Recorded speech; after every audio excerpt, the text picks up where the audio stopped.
മലയാറ്റൂർ കുരിശുമുടി തീർത്ഥാടകർക്ക് സഹായഹസ്തവുമായി സേവനം ചെയ്യുകയാണ് റോവർ സ്കൗട്ട്സ് ആൻഡ് റേഞ്ചേഴ്സ്. 40ഓളം പേരാണ് സേവനസന്നദ്ധരായി നിൽക്കുന്നത്. മലയാറ്റൂർ കുരിശുമുടിയിലെത്തുന്ന തീർത്ഥാടകർക്ക് സേവനസന്നദ്ധരായി നിൽക്കുകയാണ് rover scouts and rangers team അംഗങ്ങൾ. തീർത്ഥാടകർക്കുണ്ടാകുന്ന ഏതു ബുദ്ധിമുട്ടിലും ഇവർ പരിഹാരമായി ഒപ്പം തന്നെയുണ്ടാകും. ലക്ഷക്കണക്കിന് തീർത്ഥാടകരാണ് ഓരോ ദിവസവും മലയാറ്റൂർ കുരിശുമുടിയിൽ എത്തുന്നത്. പ്രായമായവർ മുതൽ കുട്ടികൾ വരെ ഇക്കൂട്ടത്തിലുണ്ടാകും.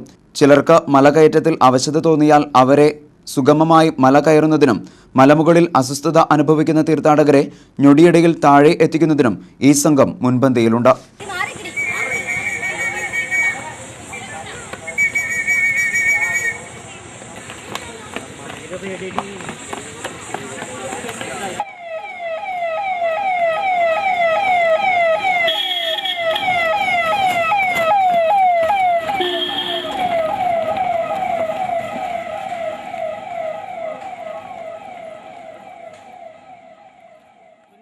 പല ജില്ലകളിൽ നിന്നായിട്ട് ഏകദേശം 40ഓളം റോവേഴ്സ് ആൻഡ് റേഞ്ചേഴ്സിവിടെ സർവീസിനായിട്ട് എത്തിയിട്ടുണ്ട്.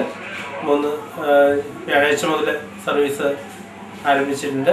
നല്ല രീതിയിൽ 3 പോയിന്റുകളിലായിട്ട് ഒരു സർവീസ് നടത്താനായിട്ട് 3 10 ബേസുകൾ ഒരുക്കി അവിടെയാണ് ബേസ് പോയിന്റുകൾ സെറ്റ് ചെയ്ത് അവിടെ നിന്നാണ് സർവീസുകൾ നടത്തുന്നത്. കുട്ടികൾ ഓൾറെഡി എല്ലാവരും തന്നെ ട്രെയിൻഡാണ്. ഇതിൻ്റെ ഹയർ ട്രെയിനിങ്ങെല്ലാം കഴിഞ്ഞ കുട്ടികളാണ് ഇവിടെ എത്തിയിരിക്കുന്നതെല്ലാം തന്നെ.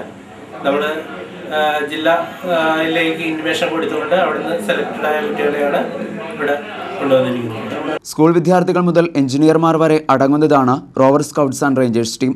40ഓളം അംഗങ്ങളാണ് ഇപ്പോൾ ടീമിലുള്ളത്. മലയാറ്റൂർ മലയെ 6 ഭാഗങ്ങളായി തിരിച്ചാണ് ഇവർ സേവനസന്നദ്ധരായി നിൽക്കുന്നത്. 24 മണിക്കൂറും ഇവർ യാതൊരു ലാഭേച്ഛയുമില്ലാതെ തീർത്ഥാടകർക്ക് സഹായഹസ്തമായി പ്രവർത്തിക്കുന്നു. കേരള സ്റ്റേറ്റ് ബസ് സ്കൗട്ട്സ് ആൻഡ് ഗൈഡ്സിൻ്റെ റോവർ ക്രൂ ആണ് ഇവിടെ സർവീസ് ചെയ്തുകൊണ്ടിരിക്കുന്നത്. റോവർ ക്രൂ ഞങ്ങളുടെ മെയിനായിട്ടുള്ള ദൗത്യം എന്ന് പറയുന്നത് കമ്മ്യൂണിക്കേഷൻ ഏകീകരിക്കുക. അതുപോലെ തന്നെ എവിടെയാണോ ഒരു എമർജൻസി ഉള്ളത് ആ എമർജൻസി ഉള്ള ഏരിയയിലേക്ക് ഉടൻ തന്നെ ഒരു റെസ്ക്യൂ ടീമിനെ അയച്ചാൽ റെസ്ക്യൂ ടീമിനെ എന്താണോ എമർജൻസി ആ എമർജൻസി വന്ന ആളെയാണോ അല്ലെങ്കിൽ ആ റീസൺ ആണോ ആ റീസൺ പിക്ക് ചെയ്ത് അതിന് വേണ്ടിയിട്ട് വർക്ക് ചെയ്യുക എന്നുള്ളതാണ് ഇപ്പം നമ്മളിവിടെ ചെയ്തുകൊണ്ടിരിക്കുന്നത്. മലയാറ്റൂർ കുരിശുമുടി അധികൃതർക്കും ഇവരുടെ സേവനത്തിൽ പൂർണ്ണ സംതൃപ്തിയാണ് ഉള്ളത്. മലയാറ്റൂർ തീർത്ഥാടനം കഴിഞ്ഞാൽ മറ്റു സ്ഥലങ്ങളിലേക്കും ഇവർ സേവനത്തിനായി പുറപ്പെടും.